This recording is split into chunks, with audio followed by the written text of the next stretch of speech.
ذلك لمعادلة حرارة الجو بحيث تتناسب مع درجة حرارة جسم الراكب.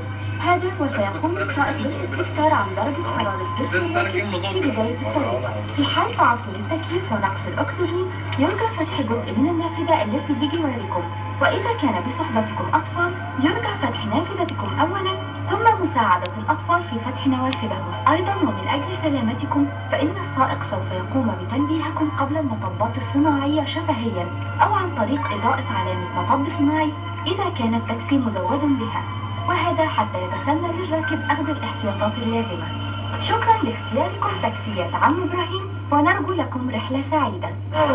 تاكسي عم إبراهيم، مجموعة تاكسيات مؤسسة تاكسي بلا حدود. مرحبا بيك يا فندم في التاكسي ده. عم ابراهيم ده سيدي على فكره والد مامتك. انا افتكر لسه الناس ايه التعليمات دي انت سمعت طبعا تعليمات الامان اخر الشارع. يلا نوصلها بس. كويس قوي خلاص ايه؟ الحمد لله خلاص اهي. خلص وانا عمال اقول للناس ايه هات معلش لا الله يخليك. لا ده 30 جنيه الله يخليك. ده سعر البطاقه. ايه ده؟ انت ايه ما تسمعش عن الماضي الجديده؟ امبارح سحبوا بطاقتي. يا فندم طبعا عشان خاطر الماضي لا معلش. في 6 جنيه. هم ادينا كمان كرسي. ردوا دي بقى نقطه غير ما عندناش تسديدات مغامر يعني. نزلنا هنا على اليمين يا ريس. هو احنا لازم نلبس خوذه هنا؟ طبعا. في لجنه قدام. لا نزلنا هنا. طب بسرعه عشان هم شايفين. البس يا كوتش بسرعه بس يا جماعه بسينا. هو ايه ده؟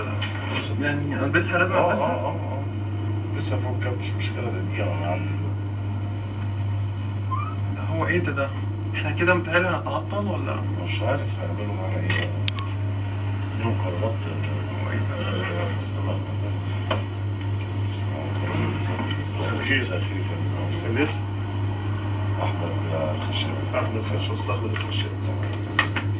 دي لازم تتلبس؟ البس بسرعة. صوت الموتور عالي. صوت الموتور بيسقسق. لا بيسقسق الموتور. مفيش هنا أكرة الشباك. يا فندم انا بلغت حضرتك في الشركه. لا اصل يا فندم انا معايا صوره. اقول لحضرتك انا معايا صوره. هو طب ليه كده؟ النمر اللي على العربية ممسوحة شوية. النمر ممسوحة شوية.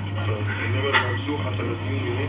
انا هبطل الشغلانه دي خالص. انا بقى حضرتك مذكره في الشركه من كده. ايه اللي معلش وانا اللي هقبضه هدفعه. الإزاز هنا مكسور من ناحيتي. الازاز مكسور. مش هينفع كده. انا في الشغلانه دي خالص. مكسور من ناحيتي. تعليمات الامن اللي انت سمعتها بتقول ايه؟ هو ليه كده يعني؟ انا مش فاهم. هوبا فك الحزام. حضرتك عليك مخالفه 20 جنيه. فك الحزام وانا مش هحاسبك على طاير 20 جنيه؟ طب افهم ايه السبب يعني؟ الفانوس اللي قدام حضرتك فيه سن التراب. سن التراب؟ ايوه. سن التراب. تعليمات الامن اللي سمعتها سيادتك وانت جاي في السكه بتقول ايه؟ لا ثواني انا مش فاهم حاجه خالص. لا عادي كده 5 جنيه. كده 5 جنيه. ايه 5 جنيه دي؟ انا مش فاهم حاجه. انت بتتكلم ازاي؟ انا الخوذه. فين الاكره اللي هنا؟ اكره كمان جنبك اكره. ادي 30 جنيه. هدفع ثمن التاكسي احسن كمان ولا ايه؟ 30 جنيه اكره مالناش دعوه. كده معانا 447 وربع. انت بتحسب ايه هنا؟ انا مش فاهم حاجه دلوقتي. انت عليك 35. طب افتح لي الباب ده. انا عايز الباب ده يتفتح. ما تخبطش الازاز الكسر. ماشي افتح الباب طيب معلش. فيها 100. لا يا عم 500 جنيه بعد اذنك. انا مش هدفع حاجه. طب البطاقه بعد اذنك. ولا اديك بطاقه. مين انت؟ طلع لي البطاقه يا محمد بيه سيادتك حضرتك مش عايز يدفع. خمس حساب.